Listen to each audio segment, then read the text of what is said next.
días. ¿Cómo está, portavoz? Pues bien, bien. Empezó siendo portavoz de Radio Marca del Gobierno y al final portavoz. Sí, bueno, portavoz lo comparto con Julio, ¿no? Con Nos Julio, hacemos sí, la sí. cobertura, cuando él no puede, actúo yo, y cuando yo no puedo, pues lo hace él, ¿no? Muy bien, bueno, para que tú veas, ¿eh? Sí, claro. O sea, Radio Marca siempre te pone un eso especial, ¿no? ¿Cómo vas, Antonio? ¿Qué tal? Bien, bien. Sí. La verdad que un poco cansado. Se van acumulando, son ya casi 3 años y medio y van pasando facturas, muchas cosas. pasando Han factura, pasado muchas cosas, han sido situaciones muy peculiares, muy singulares. Pero bueno, queda ya el último sprint. Yo cuando te veo me acuerdo de nosotros aquí, todos estos momentos de radio, con tu capacidad en todos los sentidos, no solamente oratoria, sino de conocimiento, de formación y de economía, que es de lo que hablábamos y seguiremos hablando. Y cuando te veo ahí digo, madre mía, la vida cómo cambia, ¿eh?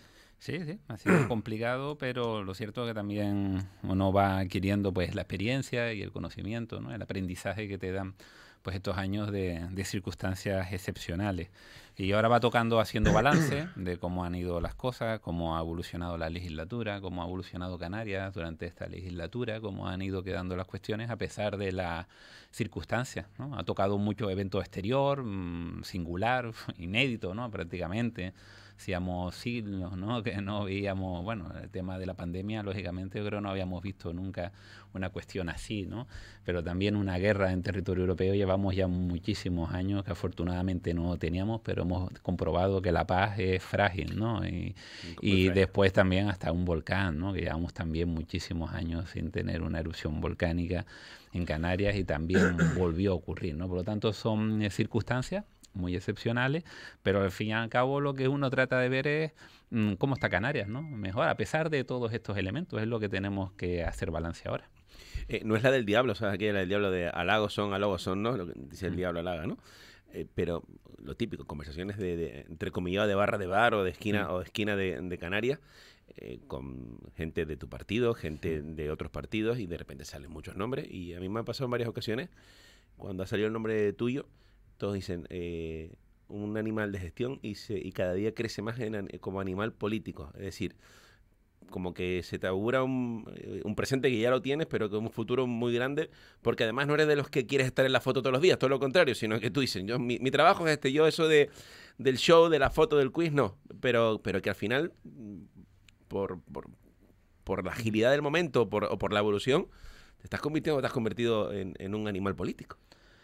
Bueno, no sé si me he convertido o no me he convertido, ¿no? Lo cierto también es que hay que tener en cuenta que la parte de estar en la presencia pública y el servicio público también se hace muy duro, ¿no? La parte de la exposición pública permanente se ha ido transformando y en estos últimos años es bastante salvaje, es muy complicado, ¿no? Entonces, yo siempre recomiendo que todo el mundo debería pasar una etapa de servicio público porque creo que es la mejor forma después de valorar de forma adecuada pues la gestión, ¿no? Cómo desempeña desde la política y además porque es una forma de sumar, ¿no? A tu sociedad, pero deben ser periodos de tiempo, digamos, limitados, ¿no? Yo lo que me planteo es un servicio con el presidente, con Ángel Víctor Torres, y yo creo que cuando el Víctor diga hasta aquí llegamos, pues ya termina mi etapa de la política. También hay que pensar que después hay que hacer una vida, hay que construir una vida en lo profesional y que cuanto más tarde salga, más complicado se convierte o resulta, ¿no? Sí, porque hay que decir que tú antes de trabajar aquí en el servicio público siempre te has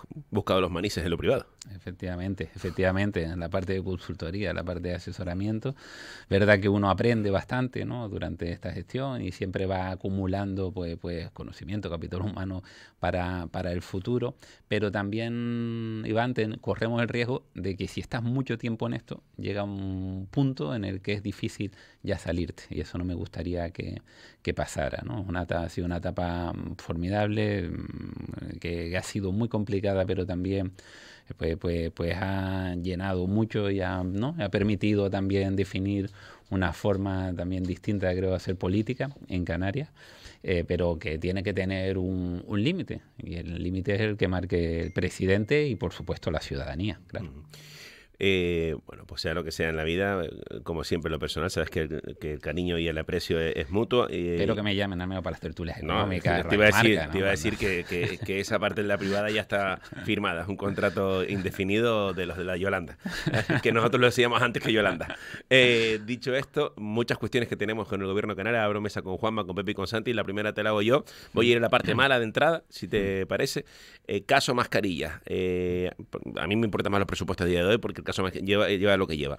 Caso mascarilla, Antonio estaba de responsable previo a la llegada de Conrado Domínguez. ¿Qué nos puedes decir, Antonio Olivera? Bueno, podemos decir lo que hemos insistido, que el gobierno lo que está haciendo y va a seguir haciendo es dar la máxima colaboración para esclarecer cualquier cuestión, cualquier duda que pueda haber respecto a esta cuestión, ¿no? Hay que recordar que era un momento muy complicado, lo vivimos, yo lo viví además en primera línea, porque fueron los meses de la angustia, de las necesidades. En la parte de material nos vimos atrapados en una situación internacional, vamos, endiablada, porque no había forma de conseguir. Los profesionales, yo me veía cada 2 semanas con los sindicatos, estaban preocupadísimos como todos por la ausencia, por las carencias de material. Hubo que utilizar elementos que no eran los adecuados, que no garantizaban la seguridad de nuestros sanitarios. Hicimos un esfuerzo tremendo y creo que con bastantes aciertos, bastantes aciertos. De hecho, recordaba antes, te lo decía antes, incluso desde el gobierno suministramos a las farmacias temporalmente para echar una mano porque era muy complicado y estaban rotos todos los canales de comercialización, ¿no? Por lo tanto, en este caso, pues fue fruto de un contrato que no llegó, digamos, a buen puerto, y lógicamente lo que queremos y en lo que confiamos es que se esclarezcan todos los elementos, y si hubiera habido algún comportamiento ilícito, lógicamente seremos los primeros en denunciarlo, porque no hay que olvidar que el gobierno de Canarias también ha sido un claro perjudicado, porque 4 millones de euros de recursos públicos que suman toda la ciudadanía con esfuerzo de su bolsillo pagando los impuestos, pues están ahí. Por lo tanto, vamos a hacer lo máximo para recuperar esos recursos. Y me consta que usted se sienten estafados como gobierno de Canarias y también como ciudadanos, es decir, en el concepto y sentido de, oye, trabajamos, buscamos de urgencia unos procedimientos para traer algo que era fundamental como son las mascarillas, y que de repente te hagan esto, pues tú dices, Dios mío. Es que yo quiero poner, digamos, en perspectiva, ¿no? Porque es verdad que ahora ya, valorarlo ahora, que ya pasó todo aquello, ya es muy complicado, ¿no? Pero si volvemos al pasado, los que lo vivimos en primera línea, sabíamos la angustia que era esto, y que hubiera gente que se aprovechara de las circunstancias. Pero una cosa que he aprendido, Iván, fíjate que por muy difícil que esté, en esto de la pandemia, la situación de La Palma con las erupciones, vemos que hay gente que trata de aprovecharse de la miseria de los demás, que es una cosa terrorífica, ¿no? Y terrible, que se aprovecha, se utiliza, ¿no? Y yo creo que esto es lo más doloroso, porque lo pasamos fatal, tuvimos que buscar proveedores de fuera, tuvimos que hacerle hasta el transporte porque ellos eran incapaces, pasamos horas y horas y horas de angustia porque no sabíamos si los aviones podían cargar el material que estaba previsto que cargaran, porque los aeropuertos chinos estaban colapsados y no te dejaban los aviones estar más que un número determinado de horas, que tenías que cuadrar perfectamente la operación. Y yo allí ya pensaba, eso sí es verdad, éramos conscientes de que seguramente cuando nos valoraran esas acciones no iban a ser conscientes de las circunstancias que estábamos viviendo, ¿no? Que iba a pasar que ya las gafas con las que iban a analizar el tema no iban a ser las del momento, pero por eso mismo, cuando veíamos el avión a ver si cargaba o no cargaba, estábamos en la angustia de decir, como no cargue y el avión se vuelva de vacío, nos van a matar, ¿no? Pero no podíamos hacer nada. Era una situación muy angustiosa. La última por mi parte, Pepe, Juanma, Santiago, yo recuerdo una conversación no contigo, ni con Conrado, sino como diría el mago en mi tierra, una personita humana que es de mi confianza. Nunca te he dicho el nombre, total y absoluta, desde pequeñito, y me describió una tarde-noche en el gobierno, como dice, Iván, como en las películas de los Navy SEAL, de suben la carga, no suben la carga, se queda, el avión se tiene que marchar ya. Digo, venga ya, que me estás contando. Iván, como en las películas. ¿Eso así, más o menos? Sí, fíjate, la primera operación que hicimos, ¿no? Porque habíamos localizado un suministrador, en este caso de material sanitario, que ACJ, además lo digo, porque además, bueno, ahí están, ¿no? Ya en la transparencia se sabe todo, Claro. o sea, la cuestión, ¿no? Entonces ellos tenían el problema que no podían hacer la gestión de logística y carga, ¿no? Y transporte, ¿no? Entonces buscamos la alternativa, ¿no? Y estuvimos unas 12 horas angustiosas hasta que garantizó la carga. Y se pudo cargar todo porque no había garantía, ¿eh? Había unas colas tremendas, que no sé si se acuerdan, porque es que aquello fue tela, ¿no? Y después, ya no solo la carga, después fue la angustia durante otras 14 horas de que el vuelo no tuviera ningún inconveniente, porque les recuerdo que hubieron algunas operaciones que como el avión parara en otro país, hubiera algún problema, te requisaban el material, ¿no? Perdías todo. Perdías todo, ¿no? Y por lo tanto fueron momentos de mucha angustia, ¿no? Que además los que estábamos más en primera línea de la operación intentábamos no trasladar al conjunto, ¿no? Después del equipo para no angustiarlos, porque es verdad, uno decía, no, presidente, de la operación va bien, ¿no? Pero también uno lo sabía de decir, por favor que no pase nada, porque es que porque hubiera defraudado pues todas las expectativas, todos los esfuerzos que habían hecho un montón de personas, ¿no? Después ya con el tiempo fueron surgiendo empresas, esas que dicen que no eran sanitarias, pero que tenían muy bien ya digamos, engrasados los sistemas de logística y de transporte con China, que fueron también las que jugaron un papel importantísimo para garantizar la provisión de material sanitario, ¿no? Pero ya digo, yo entiendo que cuando lo valoramos con los ojos de hoy, aquello parezca, ¿no? O sea, criticable, pero en aquellos momentos la verdad que fue una cuestión angustiosa y por eso me da especial rabia que hubiera gente, empresas que se aprovecharan de aquellas circunstancias para su propio beneficio y para engañar al gobierno ante una situación tan crítica, ¿no? Juanma, Pepe Santi y Antonio Olivera. Buenos días. Hoy les pido la venia para intervenir primero porque lo que está diciendo el señor. Les pido la venia de 30 segundos nada más para intervenir primero, porque lo que está diciendo el señor Olivera lo viví tan cerca, porque la persona que vive conmigo, a la que quiero, es la que trajo ese avión en una empresa logística. Y me vi a las 3 de la mañana, despertarme noche tras noche, para hablar con Chile. Entonces, claro, como lo vi en primera persona, me duele todo lo que está diciendo. Me duele muchísimo.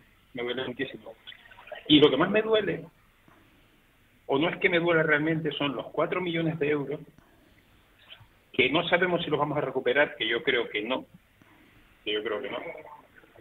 Pero que usted está diciendo, ya lo está diciendo directamente, y ya deja pete a Juanma, que a ustedes les han estafado. Para decir.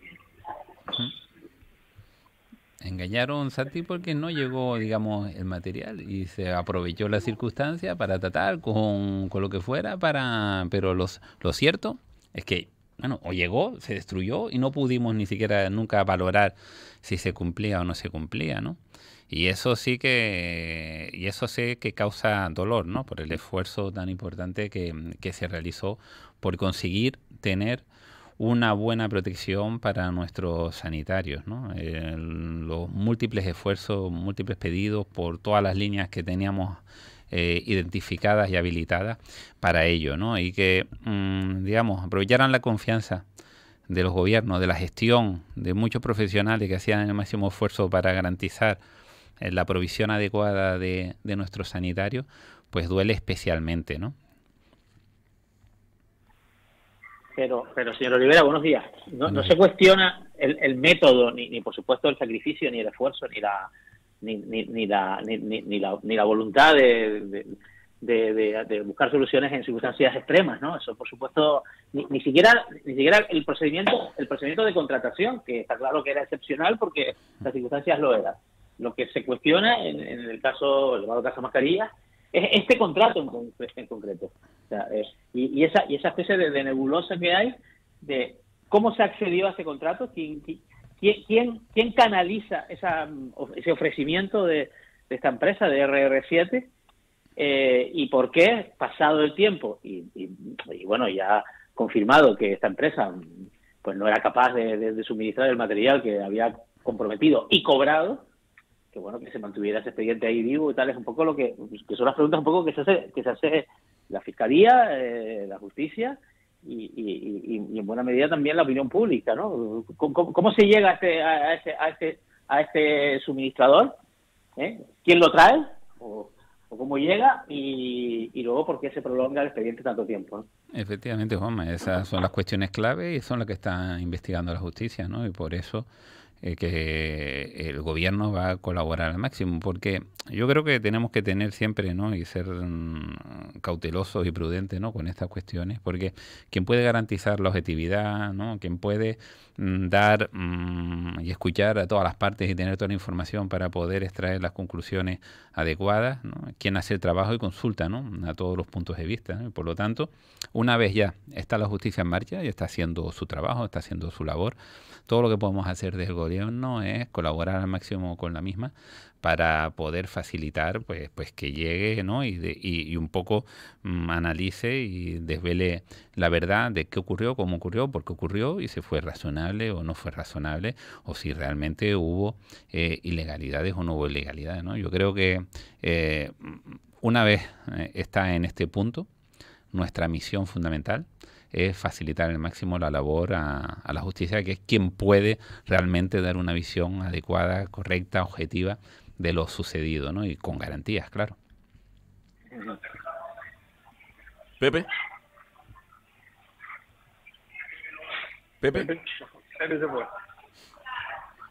Bueno, sigo yo, señor Rivera. Conocimos hace 2 días la cifra de inflación, que parece que tira un poquito a la baja. Usted como economista, ¿qué previsión hace para los próximos 6 meses? Vamos a decir que un poco esto se va a estabilizar o vamos a seguir, porque si uno ve otros países, pues también pues Alemania está al 10 y pico ya, ¿no? O sea, nos ha superado, Francia está por debajo, pero en Francia tienen unos líos tremendos, pues hay una protesta terrible. La evolución de los precios en Canarias, ¿cuál adivina usted que puede ser? ¿Cuál pronostica que puede ser en los próximos meses?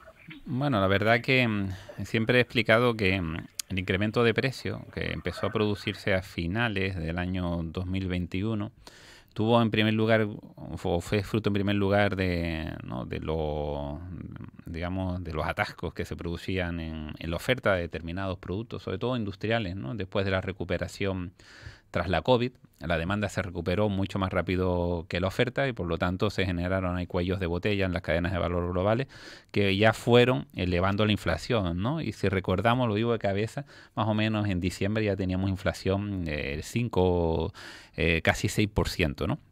Después, lógicamente, la guerra de Ucrania lo complicó aún más, generando problemas con determinadas materias primas, fundamentalmente la energética. Entonces, en economía siempre tenemos que valorar que si no hay nuevos elementos que vayan sumando, generando tensión inflacionista, como se comparan año a año, en los próximos meses, que ya había habido un crecimiento importante de precios después del verano de 2021, lo lógico es que el interanual se vaya moderando progresivamente. Y por eso la clave ahora es no generar elementos que conlleven nuevos incrementos de precio. Por eso es tan importante las medidas para actuar sobre la inflación que llamamos subyacente, o no, la inflación pues más core, que es fundamental en ese sentido también evitar la espiral inflación-salarios. Tenemos que ir haciendo los ajustes y tomando las medidas adecuadas para que ahora no se produzcan, ¿no?, esos encarecimientos encadenados. Si logramos evitar esa subida, ¿no?, vinculada de precio, la perspectiva en los próximos meses es a una bajada progresiva de la inflación, porque al medirse en términos interanuales eso va a favorecer, digamos, las cifras, pero sin duda alguna va a seguir constituyendo un reto macroeconómico de primer nivel en los próximos meses, ¿no? El único elemento que puede aliviar esto claramente es que finalice la guerra. Ya, pero vamos a ver, yo, si me lo permite, volviendo, y no quiero que el caso mascarillas pues se nos convierta casi en el objetivo, porque tengo varias preguntas que hacerle, pero claro, en este momento lo que tratamos es de averiguar entre todos, y sobre todo supongo que la justicia, don Antonio, es quién tenía la responsabilidad de comprar esas mascarillas, porque el señor Domínguez no había llegado, que supiéramos los que estamos por fuera, no había llegado todavía a ser director del Servicio Canario de Salud. ¿Era usted?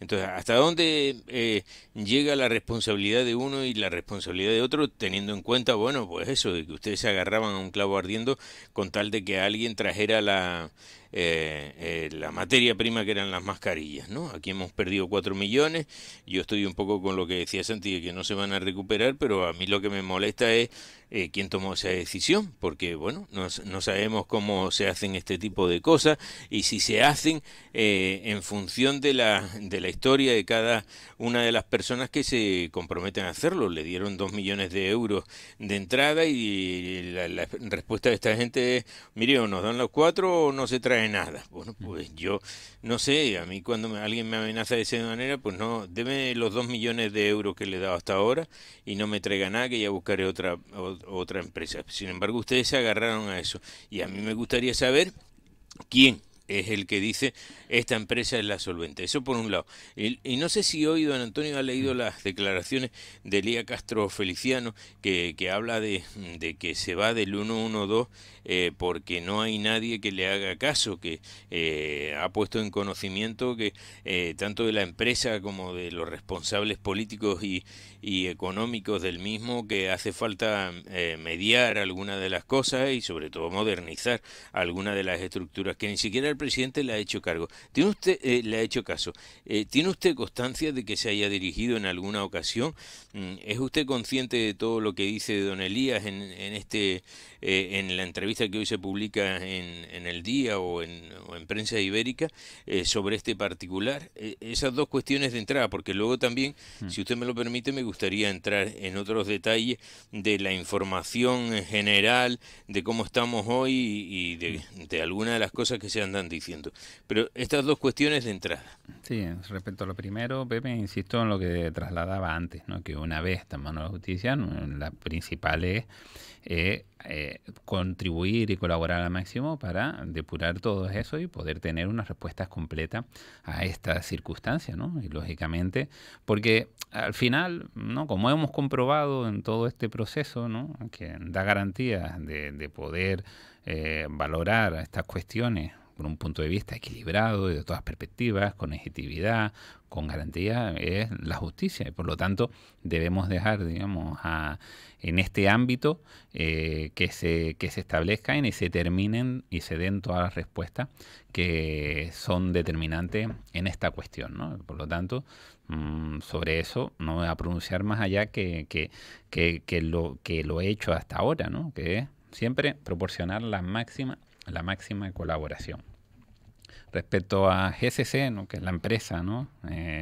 Gestión Sanitaria de Canarias, que es la que lleva el 112, hay que tener en cuenta que la gestión es una gestión compartida entre dos departamentos, que es el de Administraciones Públicas, Justicia y Seguridad, por la parte de Seguridad y Emergencia, lógicamente, y también Sanidad, porque lógicamente una de las principales misiones que tiene ese departamento es la parte de transporte, la parte de la ambulancia y, ¿no?, atención a las emergencias, también las sanitarias, ¿no? Y se ha constituido un modelo de gestión que por los motivos que sea, pues no ha acabado de funcionar, ¿no?, lo bien que hubiéramos deseado todos, ¿no?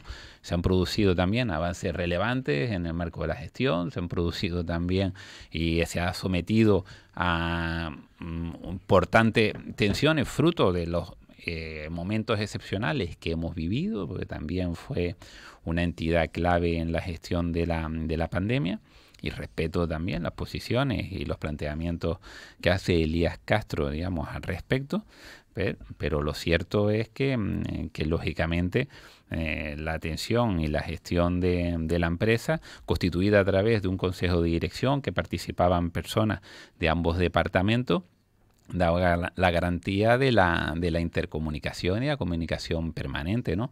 Si hay diferencia de criterio, pues lógicamente pasan estas cuestiones, que el responsable acaba dimitiendo o acaba dando un paso por un lado. Antonio, ¿sí? Él denuncia públicamente hoy que se ha dirigido incluso al presidente para solicitarle una entrevista y hablar de estas cosas. ¿A usted le consta? Pues no es que me coste, es que me puede costar, pero que no es determinante, porque la cuestión fundamental es que la interlocución, como insistía antes, es una empresa que depende de los dos departamentos, de Administraciones Públicas, Justicia y Seguridad, y de sanidad. Y la interlocución ahí con los dos consejeros, con las personas o con los otros altos cargos de esos dos departamentos, pues es lo que debe primar. Imagínense, si el presidente tiene también que mediar en todas las cuestiones y participar en todos los elementos, no dejamos de ser los responsables últimos, ¿no?, de todas las cuestiones, y eso es verdad, pero también en la gestión, en el día a día, no puedes abordar y encargarte de todos los elementos. Ya digo, cuando hay diferencia de criterio, cuando estás en una gestión ves que no compartes, no te encuentras cómodo, pues lo normal es dar el paso que ha hecho Elías Castro, que es echar un paso a un lado. Lo que pasa es que, bueno, todos sabemos cómo es Elías y yo sé que mucha gente pues dirá, son las cosas de Elías, pero a mí me molesta cantidad el que yo hace tiempo que vengo oyéndole hablar de estas cuestiones y da la sensación de que no se ha avanzado nada. Y luego también le quería preguntar, porque da la sensación de que aquí asumimos algunas cosas porque el que está al frente, pues bueno, tiene la suerte de que todos nos creemos alguna de las cosas. Bien, es cierto que la presidencia de Ángel Víctor Torres no ha tenido, digamos, un día de tranquilidad ni de sosiego, que desde que empezó el mandato pues se encontró con la crisis de Thomas Cook y ha terminado casi con la crisis volcánica, ¿no? Pero mire, por ejemplo, por hablar de este asunto, de este último asunto, hay mucha gente en La Palma. La última vez que usted compareció en un medio de comunicación me dijo que en breve el gobierno de Canarias iba a pagar ya las perras que completaban esos 30.000 euros, pero sigue la gente sin haber cobrado esos 30.000 euros por una vivienda perdida. Usted, lo que se quejan todas esas asociaciones que aglutinan a los afectados es de la tremenda burocracia que hay y de la lentitud. Solo han entregado unas pocas viviendas de las prefabricadas que se decía que se iban a entregar en septiembre. Ya estamos a 16 de octubre y no se han entregado nada más que 5, y eso es una poquedad en medio de una circunstancia como la que se ha vivido en la isla de La Gomera, en la isla de La Palma, porque daba la sensación de que todo eso eran viviendas provisionales que se iba a tratar con mayor rapidez, y sin embargo, un año y pico después de la emergencia volcánica, pues siguen en las mismas, en los mismos, es decir, ¿todo esto qué es? ¿Que se va resolviendo según va cayendo? ¿Cómo es la situación, don Antonio? Bueno, lo primero que tengo que recordar, Pepe, es que se han movilizado 650 millones de euros en la isla de Palma en ayudas de diverso tipo, ¿no? Por lo tanto, se ha hecho un esfuerzo relevante.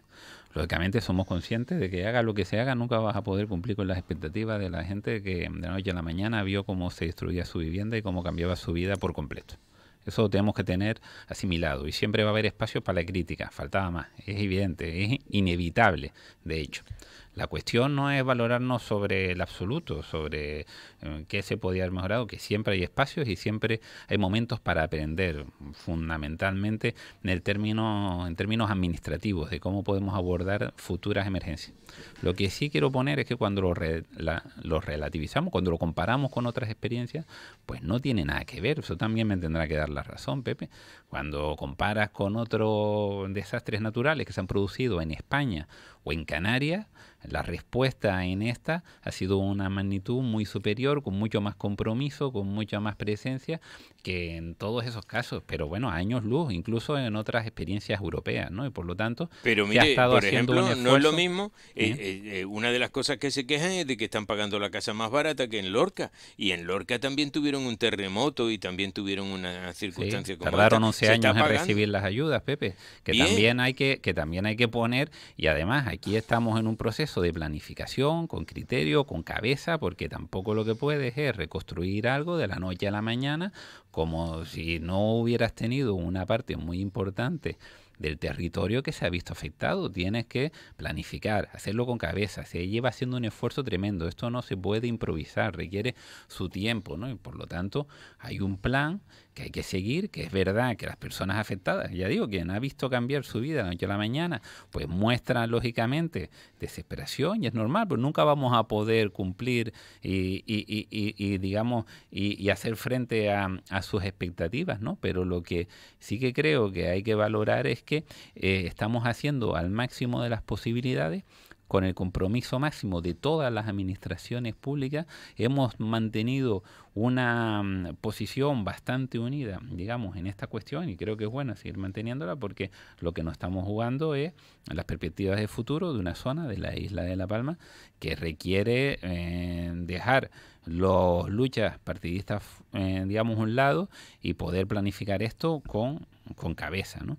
Y creo que ese es el esfuerzo como se está vehiculizando, como se está impulsando, poniendo, digamos, un esfuerzo inédito hasta ahora, y siempre sujeto a críticas, faltaba más, y sujeto a mejoras, pero también valorando que ha sido el mayor esfuerzo, ha sido el mayor compromiso que ha habido nunca ante una catástrofe. Ya, de todas maneras, la otra parte de lo que le preguntaba, porque mire, todos creíamos que tener un gobierno socialista aquí en Madrid iba a tener otras consecuencias, y por lo que vemos, ¿no? Pues parece que como si por aquello de que ustedes no iban a protestar, o que el gobierno no iba a protestar, pues mire, lo último que tenemos es que a Baleares le dan una reserva de inversiones muy parecida a la nuestra, que tiene una serie de compromisos realizados. Hemos tenido verdaderos pleitos aquí de cómo se saltaban las ayudas del REF, por ejemplo, en el tema de la ayuda cinematográfica, que no nos daban las perras necesarias, que no tenían, que no conformaban ni siquiera el descuento, y tuvieron que ir a pelear las perras que nos habían dicho los tribunales que eran nuestras, quiero decir, de la Comunidad Canaria, en carretera, todo eso, y daba la sensación de que con un gobierno que tenía el mismo color aquí que allí, iban a tratarnos de otra manera. El descuento el transporte público, que en unos sitios pues sigue siendo el 100% para los que se compren un bono en un tren de cercanía. Nuestros trenes de cercanía, pues ya sabe usted cuáles son, no los tenemos, ¿no? Entonces, todo esto parecía que nos iban a tratar de otra manera. Usted que conoce el asunto y que sé de su seriedad, ¿usted esperaba este trato por parte de un gobierno central que era el mismo color que el que presidía el de aquí? Bueno, realmente, Pepe, lo que está tratando es un relato que quieren hacer algunos de forma interesada, ¿no? Y agradezco que me lo hagas, porque sé que lo que quieres precisamente es que responda a ese posicionamiento, ¿no? Y además es un posicionamiento que siempre ha sido interesado de Canarias, en el que siempre, ¿no? Esto de Madrid nos maltrata, no sirve para nada, los que estamos aquí de un partido que somos nacional somos sumisos a los partidos nacional, ¿no? Y yo creo que los hechos demuestran precisamente justo lo contrario, ¿no? Que cuando ha habido un partido que podemos dialogar, podemos ir encontrando soluciones, y tenemos que poner de manifiesto muchísimas cuestiones que se han logrado durante esta legislatura, ¿no? Desde las ayudas fundamentales a las empresas canarias para hacer frente a la COVID, de la cláusula especial para los ERTE vinculadas a Canarias, que afortunadamente no hizo falta activar, respecto al compromiso total y absoluto del gobierno de España en la crisis volcánica de La Palma, con los presupuestos generales del Estado, que son los que han recogido más partidas nunca para Canarias, tanto los elementos del REF económico, el REF fiscal, que no tienen nada que ver con lo que hizo el gobierno del PP cuando cortaron partidas como el convenio de carreteras, que nos ha acarreado un montón de problemas que también hemos conseguido resolver con este gobierno, o también cuando recortaron el plan integral de empleo para Canarias, que lo dejaron a cero, ¿no? Y ahora incluso lo elevan, ¿no? Por lo tanto, yo creo que ese posicionamiento o ese discurso que es interesado se cae por su propio peso, porque está basado en tergiversaciones. Fíjate lo de la RIC que comentabas ahora, Pepe, la RIC balear. Es verdad que en la configuración de las palabras se parece, pero después, si tú pones a ver el fondo, es que no se parecen en nada. Se parece un huevo a una castaña. ¿Por qué? Porque esa RIC balear, primero, que no permite tener ayudas de funcionamiento, que son las ayudas que solo podemos tener regiones como Canarias, que somos ultraperiféricas, ¿no? Por lo tanto, en lo que se puede utilizar, en lo que se puede materializar una RIC y la otra no tiene, digamos, parangón. En Canarias podemos materializar en muchísimas más cosas, en empleo, en muchos más elementos financieros, etcétera. Pero lo más importante de todo, que a mí me sorprende que nadie lo esté comentando, porque esto es increíble, es que la intensidad de la ayuda no tiene nada que ver. Porque en la RIC balear, lo máximo que puede aspirar una empresa a beneficiarse por ese instrumento son 200.000 euros en 3 años. En 3 años. Esto no tiene que ver con nuestra RIC. Nuestra RIC está destopada. ¿En Canarias? Está destopada, es el No tiene 30% del importe de la cifra neta de negocios, ¿no? De las empresas, que eso prácticamente es imposible de alcanzar, Juanma. Algún profesional podría llegar en un año muy concreto, pero digamos, es como si estuviera destopada en términos reales, ¿no? Por lo tanto, no tiene nada que ver y sabe perfectamente, eso es lo que se llama el régimen de minimis, ¿no? Que lo puede tener cualquier región.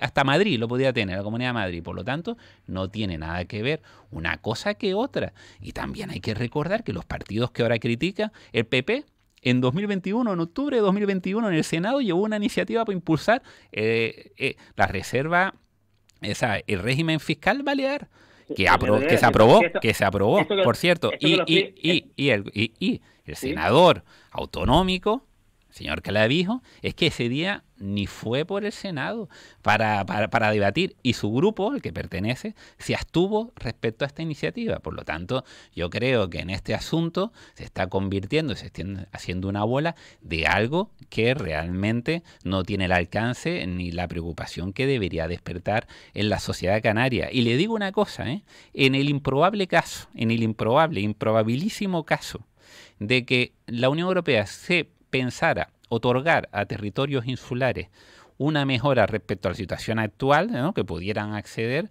lo que vamos a plantear las regiones ultraperiféricas es decir, oye, pues nosotros lo que queremos mantener es el elemento diferencial, por lo tanto, si le van a ofrecer algo a los territorios insulares, los que somos regiones ultraperiféricas, todavía debemos mantener ese diferencial. Pero ya digo, eso va a ser prácticamente imposible. La Unión Europea no está dando, singularidades, al revés, está haciendo cada vez más homogéneos los territorios y la fiscalidad de los territorios. Eso es lo que decía yo. Entonces, ¿por qué, perdón, señor Rivera, por qué la patronal también ha montado un cólera con esto de la RIC Balear? Pues lógicamente... La patronal canaria me refiero.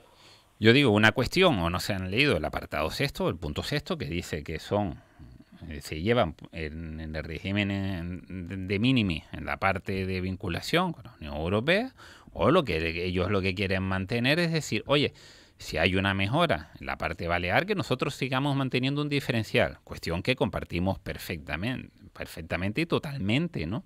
Pero digamos, Juanma, que no hay duda respecto a esta cuestión, es que dice, no, es que a lo mejor es que el siguiente paso es a ver si en la Unión Europea, ahora mismo, el marco de ayuda, el marco de intensidad de las ayudas que está previsto para la RIC Balear es el régimen de minimis, que es un régimen muy limitado en sus intensidades, 200.000 euros en 3 años, el acumulado en 3 años.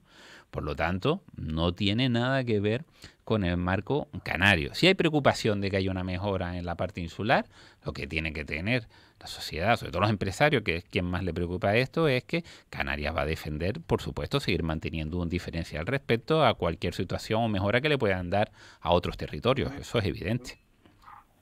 Mire, señor Olivera, yo coincido con usted, es decir, quien conoce un poquito la política económica europea, sabe que, como acaba de decir usted, Europa es casi improbable que apruebe toda esta historia. Por eso yo considero hasta cierto punto estéril esta conversación, porque creo que no va a llegar a ninguna parte, pero bueno, sirve para llenar hojas de periódicos y horas de radio y momentos. Yo le quiero preguntar por algo más de política, porque Iván, profesor director, decía al principio que usted se está convirtiendo, y es lógico, en un animal político. Entonces, bueno, yo analizando, la verdad que la legislatura del señor presidente ha sido una legislatura llena de turbulencias graves, y usted las ha nombrado, Tomás Cook,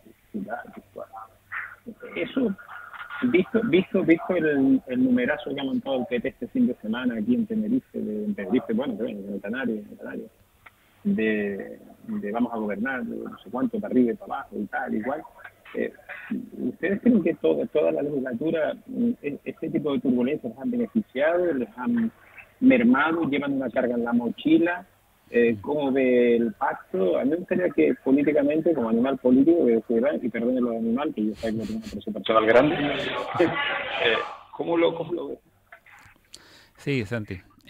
A ver, con lo que planteas, yo Yo creo que esto pasa un poco con lo que comentábamos antes de la pandemia, ¿no? Que con el tiempo se van a olvidar de los elementos que hemos pasado en la legislatura y lo que va a importar es básicamente una cuestión.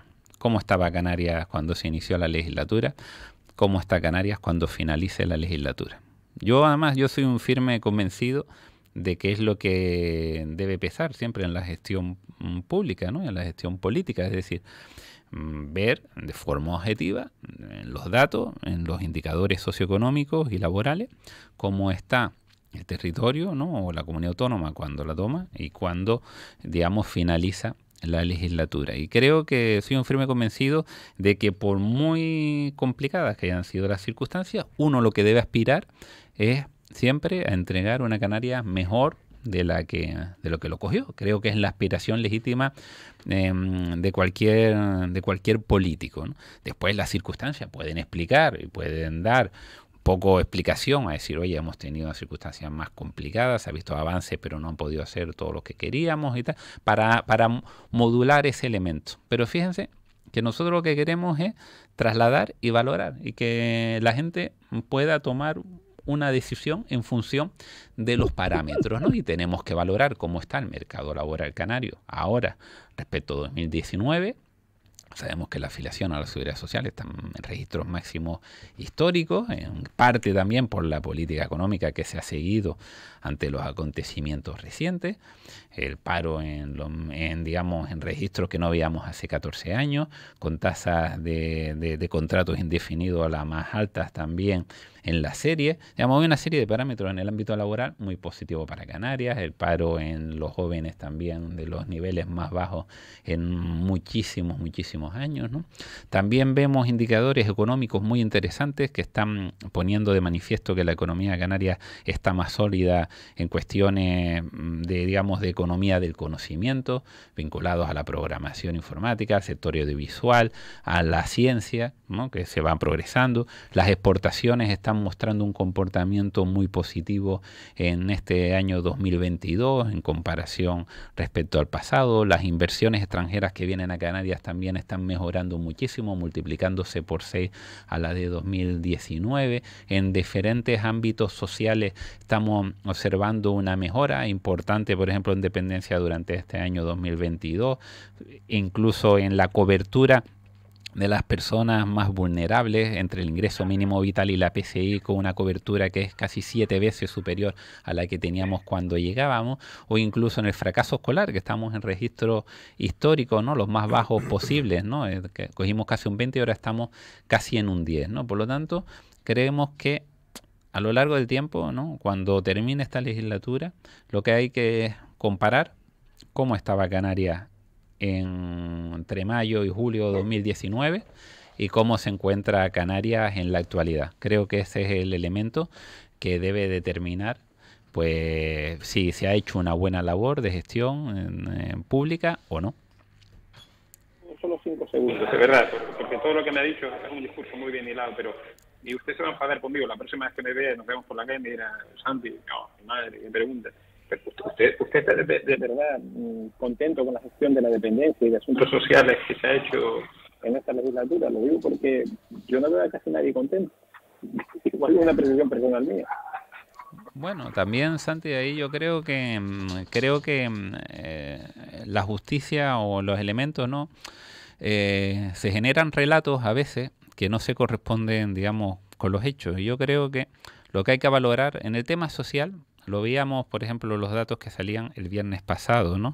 La red APN, que elabora un mapa de la exclusión social y de la pobreza, digamos, en España y sus comunidades autónomas, ponía a manifiesto que la situación de Canarias sigue siendo, ¿no?, entre las peores de toda España, y en algunos parámetros estamos lo peor, pero claro, hay que tener en cuenta que partíamos de indicadores muy malos, pero la tendencia en un año todavía complicado como era 2021, no es 2022, en 2022 están mejorando todos los parámetros, pero en 2021 veíamos que era de mejoría. Incluso había un dato que me llamó mucho la atención, que es que gracias a las medidas adoptadas se había reducido, ¿no?, 377.000 personas que no llegaron a estar en una situación de riesgo de pobreza gracias a esas medidas, ¿no? Por lo tanto, creo que a veces los relatos no encajan bien con los datos.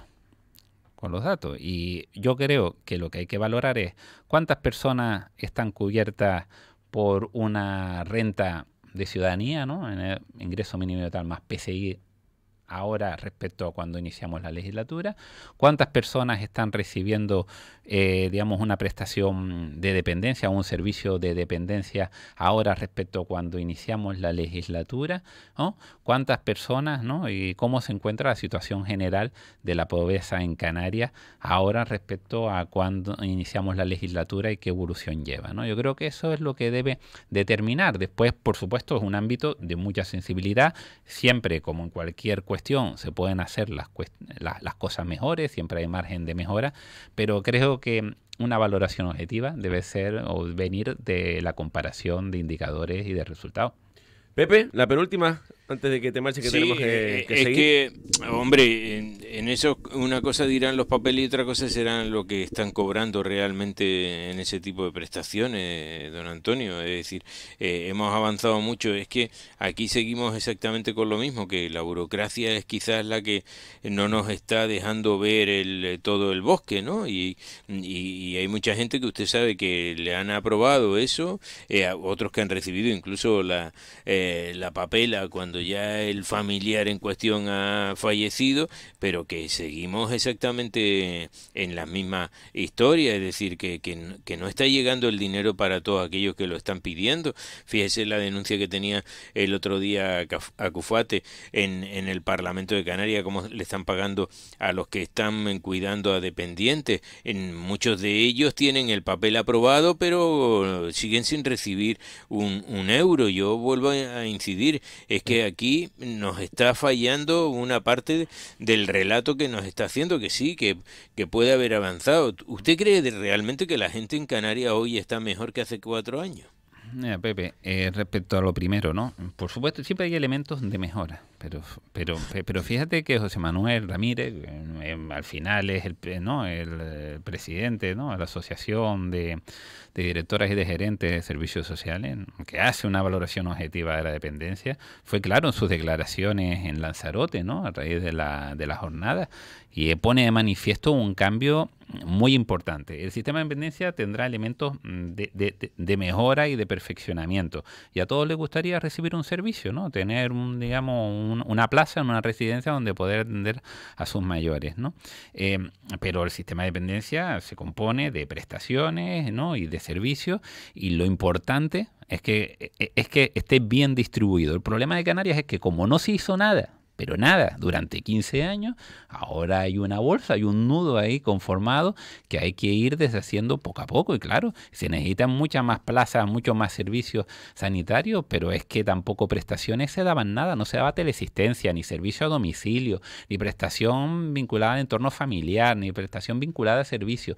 Todos esos elementos son como se está desarrollando. Dirán, oye, todos queremos plaza. Sí, sería lo ideal, pero es que el sistema de dependencia es más completo y hay que ir andando. Y los salarios están establecidos o los importes están establecidos a nivel nacional.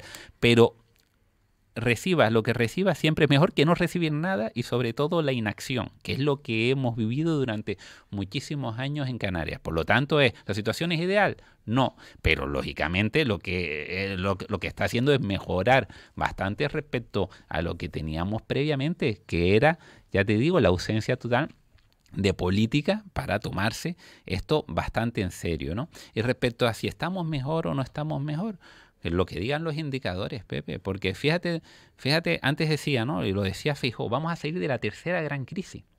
Para tener una crisis, ¿no? Los economistas decimos que estamos en una recesión cuando hay 2 trimestres consecutivos en crecimiento negativo. Eso todavía no lo estamos viendo. Las previsiones tampoco la dan para España.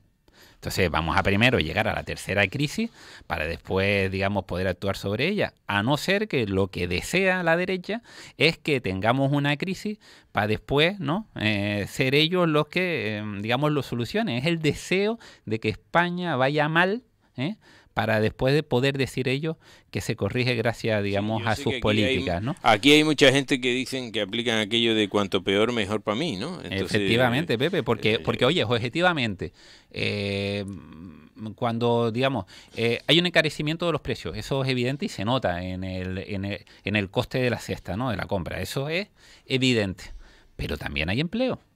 ¿O no hay empleo? Hay bastante actividad. Porque ¿cuál es el elemento que puede tener más afección sobre las rentas que recibe una familia? Que se pierda el empleo, ¿no? Frente a todo lo demás, incluso, hombre, el encarecimiento de precios, que por cierto, que oye, que también ya empieza a ser momento de que también se piensen, pues lo que son las actualizaciones de los convenios, ¿no? Empezar a negociar los convenios, las actualizaciones de salarios de una forma razonable para evitar que se genere esa espiral salarios que comentábamos antes. Pero yo solo digo, y eso es un dato también publicado por el Banco de España, que en el segundo trimestre de 2022 los gastos de personal aumentaron un 6%. ¿Saben cuánto aumentaron los beneficios, el resultado ordinario neto? Un 84%.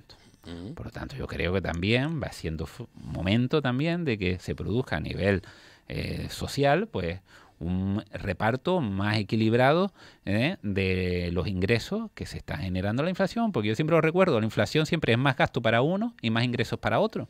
Por lo tanto, creo que toca también ir llegando ya a acuerdos. En algunos sectores lo han hecho y creo que de forma muy positiva. Por ejemplo, digamos Azotel, el sector, digamos, hotelero, turístico, ya ha llegado a un acuerdo, un incremento de 10% a 3 años, que parece una política muy coherente con el pacto de rentas que se comenta, pero hay muchos sectores en los que no se están actualizando los convenios y eso es muy importante. 10:20 de la mañana en Canarias. Pepe, un abrazo. Bueno, pues nada, don Antonio, que hablaremos. Muy bien, Pepe, un abrazo. Un abrazo. Juanma, Santi, un abrazo, ¿algo más para Antonio? No, nada más. Las medidas fiscales, que nos las cuente ya, que estamos ahí deseando. Están calladitos con eso, sí, quería cerrar con eso. Nada, eso lo contará el presidente y el vicepresidente y consejero de Hacienda el día que aprobemos los presupuestos en Consejo de Gobierno, que lo más previsible es que sea el próximo lunes, el día 24. Por lo tanto, ahí las conocerán al detalle. No lo filtrarán un día antes en un periódico, ¿no? No, por favor. ¿No? Faltaría más.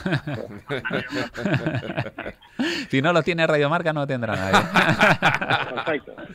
Gracias, Juanma, un beso. Gracias, Santi, otro beso. Un abrazo, hasta mañana. Venga, Un beso, Pepe, gracias. Venga, un abrazo. Portavoz, que muchísimas gracias, como siempre. Nada, gracias a ustedes. Un placer. Un placer. ¿Sigue haciendo deporte, no? Sí.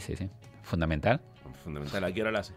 Pues intento hacer al mediodía o por la noche. Claro, ahí está. Ahí está, cuando tiene uno un huequito. ¿Cuánto sigues cogiendo en la arrancada? Arrancada levanto poco, 65, algo así. Ah, bueno. No, yo ya con la edad. Está siendo humilde. Ya, no, con la edad hay que cuidarse, pues la espalda ya. ¿Verdad? ¿Cómo tira ahí detrás? Sí. Sí, parece que no, ¿eh? Parece que no. Que me alegra verte mucho, Antonio, como siempre. Igualmente, Iván. A seguir así. Seguimos, más cuestiones, y hoy vamos a poner el podcast de Pepe Moreno sobre el mundo del fútbol por dentro y los contratos de los jugadores. Les va a gustar. Continuamos aquí en Despierta Canarias.